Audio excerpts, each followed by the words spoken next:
Alam mo yung butong yan, galing yan doon sa yung binibilhan ni man na bell type na bunga.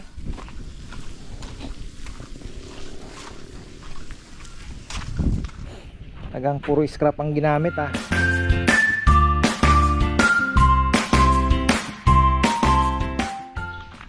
Isang mainit na araw na naman mga ka-farmer, pero unti-unti kumakapal na po ang dahon. Ayan ang ating acacia, update pa rin tayo. Namulot pala ako ng mga twigs. Effective pa rin naman, maganda kasi buhangin, tsaka maganda talaga yung ganyan, dayami. Pero yung dayami kasi nagfa-flat. So ito napansin ko maganda sa ng kalapate kasi may mga parang dahil matigas siya yung ipot na sasala doon, pumupunta doon sa ilalim, yung mga twigs nakaganon pa rin. So malinis yung kalapate mga farmer. So ayun, tayo naman ay magtutuloy ng ating itong mga basura ay kailangan na rin po nating i-dispose, pero titingnan kung alin pa mga magagamit dyan. Jun naman ang mahala, and the rest ikalakal natin yan para luminis-linis naman dito. Ayan, tuloy na ang trabaho natin. Paano ang tambak nito Jun? Pupukpukin na lang ng konti ito tapos buhangin na lang. Hindi na natin, wala nang graba-graba kasi may na Oo, didilig na lang tapos sige. Pa-deliver na ako ng oo nga, yung mga kaysa magbili pa tayo. Tama. Ang galingan dun mga mesh wire na gagawin daw mga bakal nga. Tama. Kaysa mapunta sa kalakal, magkano lang. Tapos si Dexter, ayan, tingnan natin, naghuhukay na siya ng dito na takbo ng linya ng tubig. Ayan mga ka-farmer, diretso doon.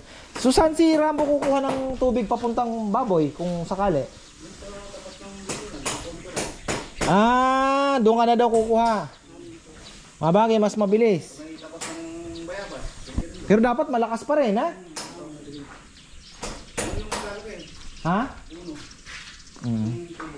Ayun, uno daw para malakas nga. Okay ni Dexter. Tapos ito, ayan, sasara natin. Simple lang, hindi tayo gagastos ng malaki. Yung buho nasa 150 ata ng isang piraso. 150? Ang haba naman, mahaba. Pagtatatlo natin yon. Mahal na ba?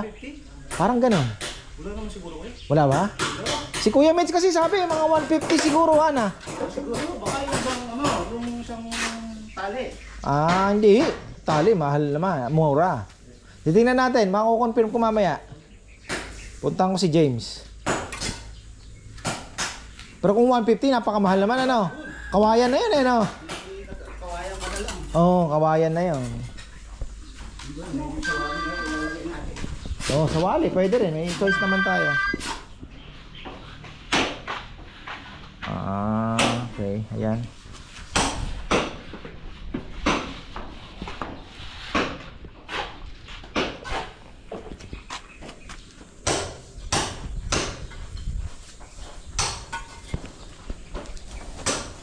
Hindi ko alam kung paano namin i-diskartehan na ito kasi kawayan. Kailangan may paganon pa sana Titingnan natin kung dapat may pang yero Tapos ito kawayan para makikita ng pagdating. Medyo maganda nga naman. Sabi ni Bebe, yung kawayan magba-brown. Kung light color na light brown ang ilalagay na, magpaparehas ang kulay. So baka light green na lang po ang ilagay natin dito sa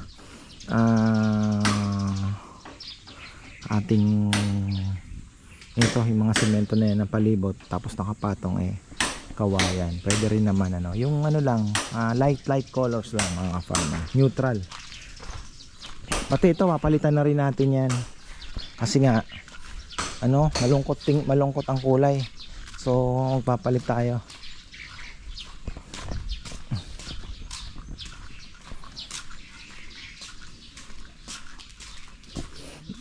Babaon pala yung tubo dito. Makakuha ka ng ano ha, ginto ha. Hati tayo. Yan oh. Gandang kalamansi dito mga ka-farmer. Kasi nabibilig palagi. Ito na yung tinanim natin 3 years ago. Oh, 2 years ba? 3 years na pala mga ka-farmer. 3 years na yan. Nako, nakakalimutan ko pang mag ano ng sanyog. Yung dito. Lagyan ng lason. Ayan yung pampatay ng insekto mga farmer na kumakain sa loob. Yung kabila nalagyan ko na ito, naalala ko, nakita ko papay tayo dyan. Buhay pa ito mga farmer, kailangan yan malagyan.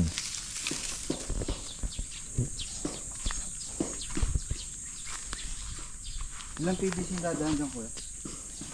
Hanggang doon daw Hindi ba? Ilang PVC? Isa lang. Isa lang kuya. Oo. Malaki ba? Hindi naman. Di uno.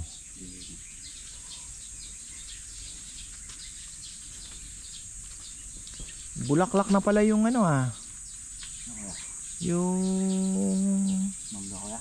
mangga Ba't namamatay yung avocado? Okay. Ito kuya? Oo. Ang hirap ng avocado pabungahin. Taon din yata binibilang din. Ha? Taon din yata. Kaya nga Kung galing sa buto. Bulaklak na ba ito? Ano ba ito? Dahon? Bulaklak? Ha? Bagay tapos ng season no? Avocado rito kuya? Oh, syempre ikaw naman. Di ba naman avocado?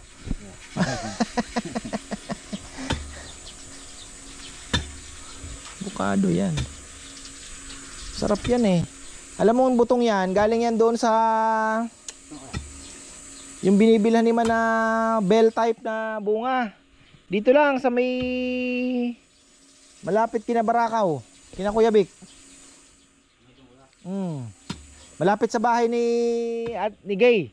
Yung harap na rin may avocado malaki. Oh, yun.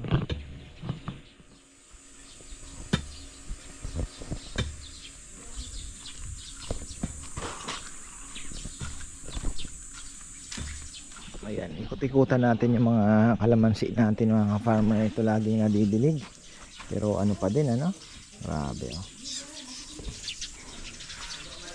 Baka kasi talaga pag nagdilig po kasi ng kalamansi, sa totoo lang, yung mga tunay na kalamansi ang talagang plantation, pinapabaha yon. Isang bahaan tapos tigil. So pati yung mga nasa paligid na talagang abot. Pero tingnan natin pala itong update tayo sa ating fruit, miracle fruit. Wala pang nabuo ba? Namumulaklak naman sila pero hindi naman lahat ibig sabihin mabubuo mga farmer yung kanilang bunga. Pero ayan na, nagpaparamdam na. Wala. So parang hindi nagtuloy Makikita na lang natin may bunga na yan malaki. Ganyan yan. Kaya miracle It's a miracle, di ba? Ayan sabi ko na, it's a miracle. Titingnan natin yan kung ano mangyayari dyan. Hindi din kakayanin. Bigat nun. Bigat pa sa buko. Meron pang isa dito. Ayan. Isa pa yan. Ayan miracle fruit din po yan. Malay nyo maging kasagutan sa mga sakit-sakit. Diba?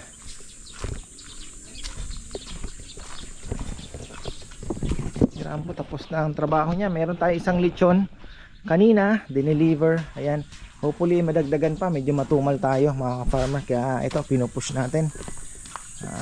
Matikman ng ibang mga hindi pa nakakatikim. Ayan, advertise ng maayos.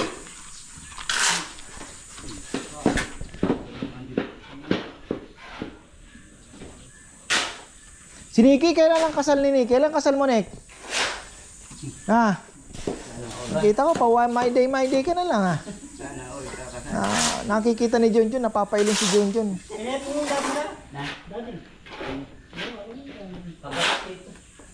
Ano na po, ka? Kaya po?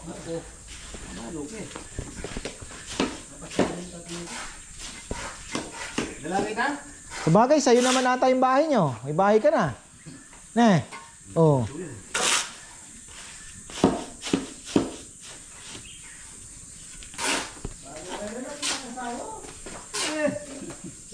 Yung mga flores natin na talaga yan. Hindi nag-asawa yan. Kaya tanong dito, makatagal ko.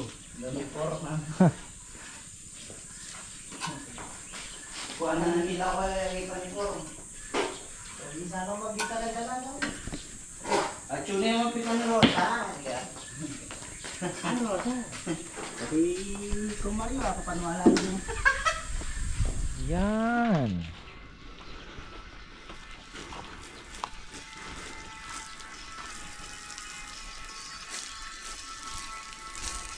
Grabe na ang init, ano? Wala pa daw to. Hindi pa yan, kuya. Oo, wala pa. Ang matindi, mga ano, bandang May, April. Mahal na araw, no? Long weekend na naman pala kayo, ah. Mabang bakasyon na naman to.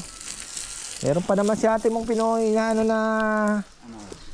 sa Sambales daw, magandang ano, mura pa yung bahay. Hindi na lipat dagat, kuya? Ay, lipat Hindi na. Sa may bandang Kabanggan. Layo-layo sa mga pinunta natin, kaya malapit na.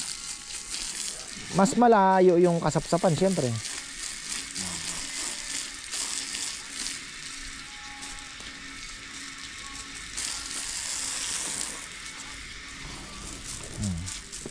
Tatama pa pala sa ano ah.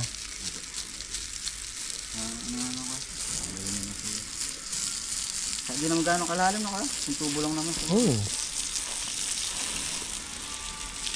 Isang metro. Lalim.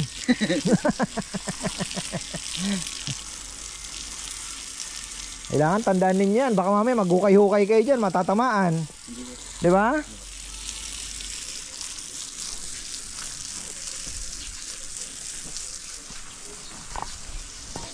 Para mamaya pag ano mo, medyo malambot na yan.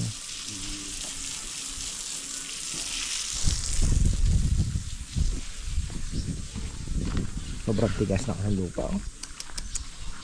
Itong palaisipan kung anong klaseng ano ito sa Kapampangan, palaisip bignay mga farmer. So abangan natin yan kung anong klaseng puno ito. Bignay nga. Ayan na, may bulaklak na eh. Wow, bignay. Ayan na oh. May bulaklak na. Namunga na siya. Yun pala yun. Ayan po ay mga lumang mga ano na to, mga native fruits ng may bulaklak na pala tong bignay. Namumulaklak na. Oh. Malalaman natin yan kung tunay nga siya. Pero mukha nga bignay. Ayan yung bulaklak niya. Di pa kasi ako nakakita ng puno nito actually. Na? Isip o kaya bignay, di ba? Tagalog o isip. Sa Kapampangan, isip. May bunga na. Bulaklak oh. Bulaklak na siya. Ayan na, yung ating iniintay.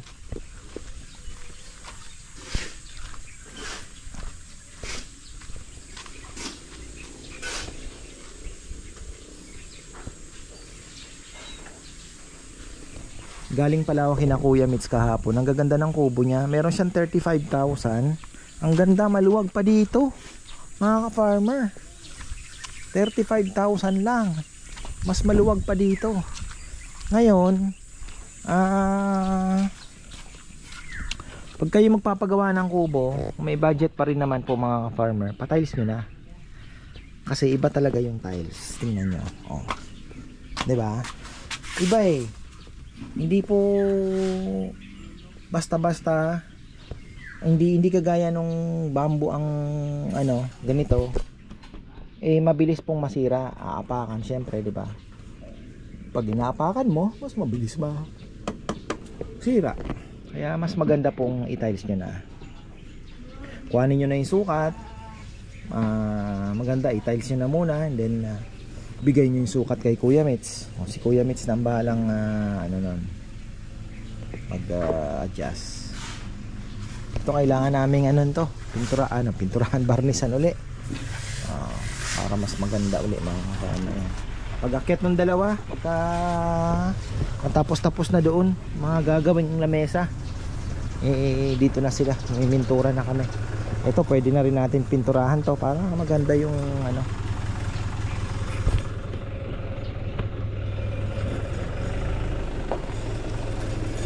Lucky More, papalit-palit ng pangalan.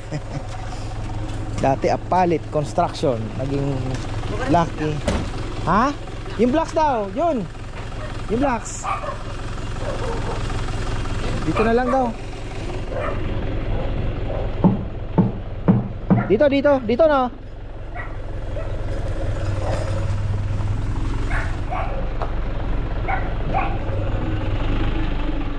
Bago ang mga driver natin Bago ata kayo? Hindi. Pag salitan po kung ano. Dati yung pulang inidam. Oo. Bumalik ka.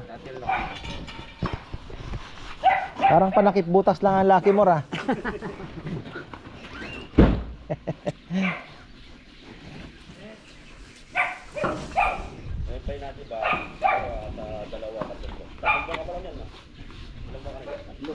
bago nga. Yung ano, naandun pa rin. Yung naandun sa harapan, yung hindi nagde-deliver. Matagal na doon yun naandun pa rin, ano? Wala na? Hindi, yung medyo malaki tao. Oo. Kaya pala hindi ko na nakikita.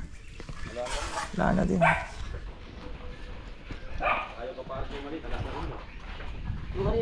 Okay na, yan na yung ating mga maliliit na materyales lang mga farmer. So noong nakaraan ang binayaran namin ay 5,000. Ngayon na 8,000 kasi may bakal, may ano. Pero hindi po kagaya ng malalaking project na talagang isang bagsakan. Magkano, diba? So ayan, low cost lang tayo. Tapos pintura, buho, yan yung buho ang medyo titingnan natin kung magkano, magkakaalaman mamaya. Papasyal ako kung magkano ang kawayan, yung buho mga farmer na ano yun parang kawayan siya na actually kawayan, part of ano, family kawayan na pang dingding lang naman yun. Magaan yun, magaan. Marami-rami din ang gagamiting buho, ano? Kung gagawin dingding, no?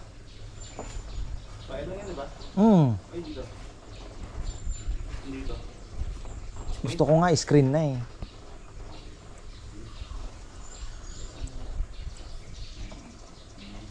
Lalagyan mo ng frame yan, Jun, no?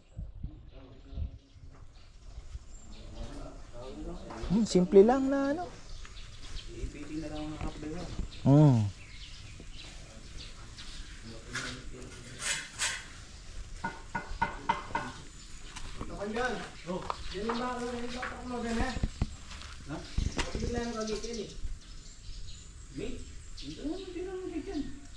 Open na lang yan.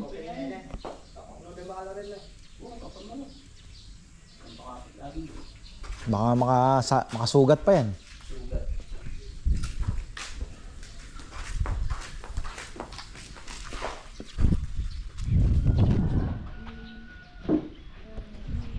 Okay. Pinutol yung hose. Tapos clean up ulit. Press ulit. Yung naputol ni Allen. So pwede pala tayo, may hose pala ako doon. Mahaba na yung hose. Pwede pag nag-spray tayo ng kaimito o ay mga duhat. Kapit na lang natin sa kawayan na medyo magaan. Mahaba yung hose natin. Meron ako diyan Pwede. Hoy, kulay dilaw. Yan ito na yung hinuhukay ni Dex Hanggang para pumayat ka, nawalan ka ng calories.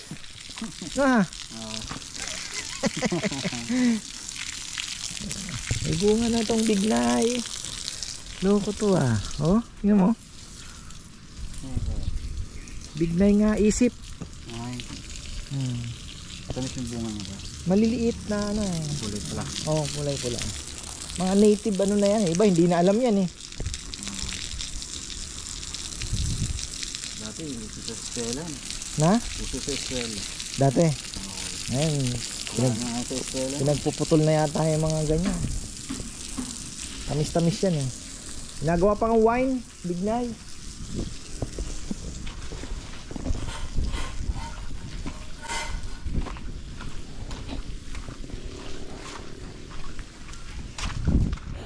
Tagang puro scrap ang ginamit ah. Ayan oh.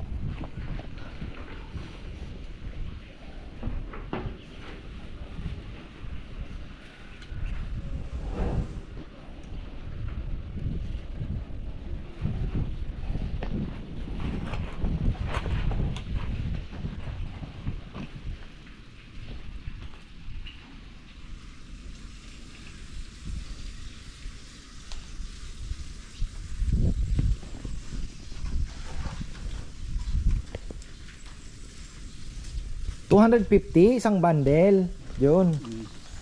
Pwede na, 10 piraso. Ang haba, 15 feet eh. 25 pesos isa. Ha? Yung bulo? Ba't magkano ba dati yun? Ano lang, 8-6, gano'n. 250 na yung isang tali eh. 25. Oo. Yung Bicol nga mas mahal ngayon eh. Magkano ang isang bundle ng Bicol ngayon? 300 something na. Pangtulos. Magkano lang kuha nila sa mga Aita na, ano? Galing Sambales yun eh. Mga Aita. Bicol. O nakakakuha pa kami dati dyan eh. Kati. Hirap kuhanin.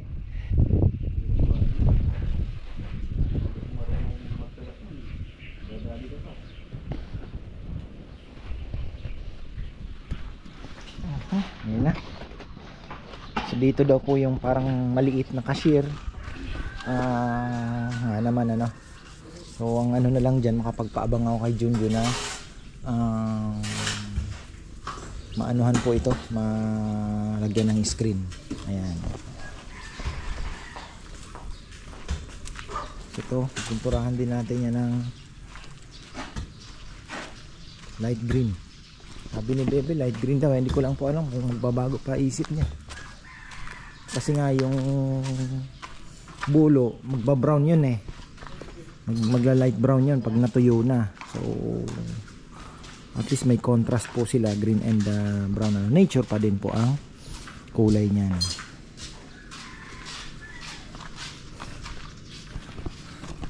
Magkakakaliyo ka niyan, Dex? Na? Ha? Oo eh. Kaliyo. Asan kaliyo mo? Ayan na. Naku po.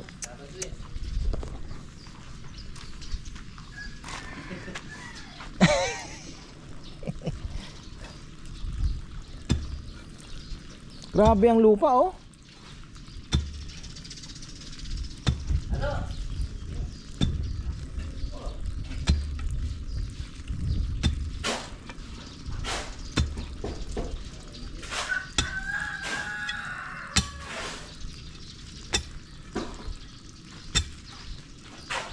Tatama sa ano, ugat.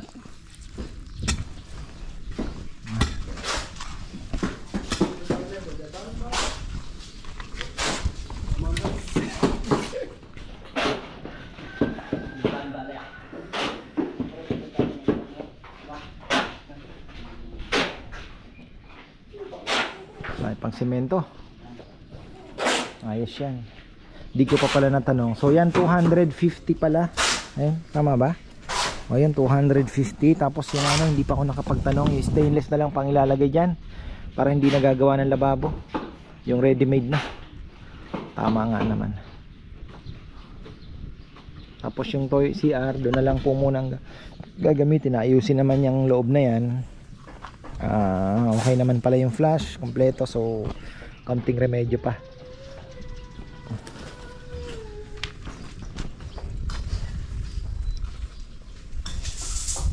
Dyan.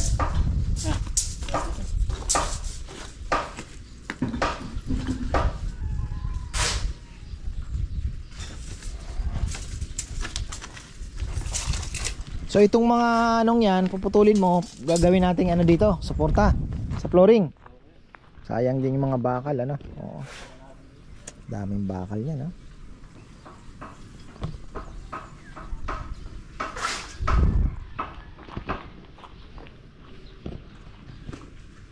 Dito ang kailangan natin ng ano.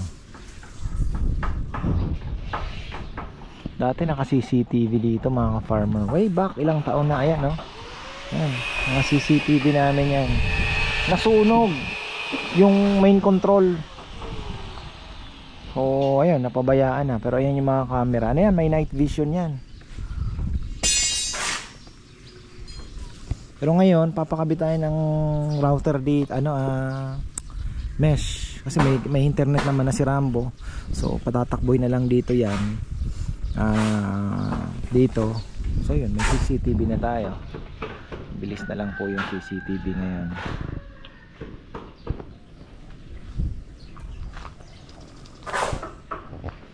Tapos ilaw. Kulang pa ilaw na yan. Wala naman masyado nang gagastusin pa.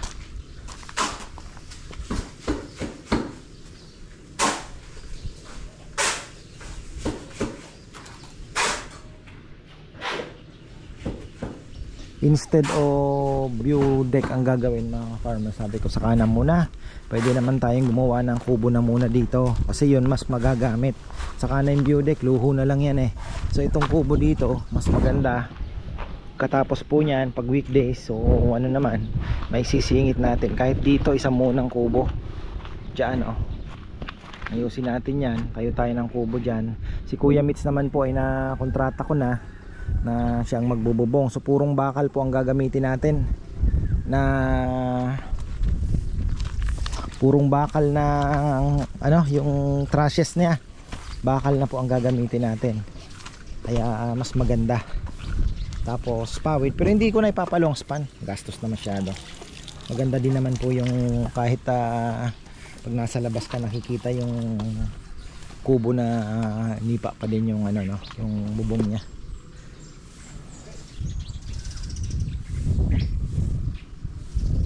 Didilig si Rambo ng talong. Gaganda yan pag nagtag-ulan. Yung palay naman ang apektado pag tag-ulan mga farmer, dahil syempre alam niyo naman ang palay pag tag-ulan po talo, dahil kulang po ang sunlight. So matakaw sa sunlight ang palay. So ayan, tapos na naman tayo mga farmer. Yan lang po muna ang ating update ngayon. Sabi ko nga sana gusto kong magluto dyan sa ano, kaya lang kulang eh, parang malungkot pa rin, ano. Dalhin natin yung lutuan dyan, tapos luto-luto tayo. Pinagawa ko yung sprayer. Nabali yung ano niya, connector. Manipis pala yung original. So ayan, hanggang dito na lang po. Maraming salamat at magandang buhay.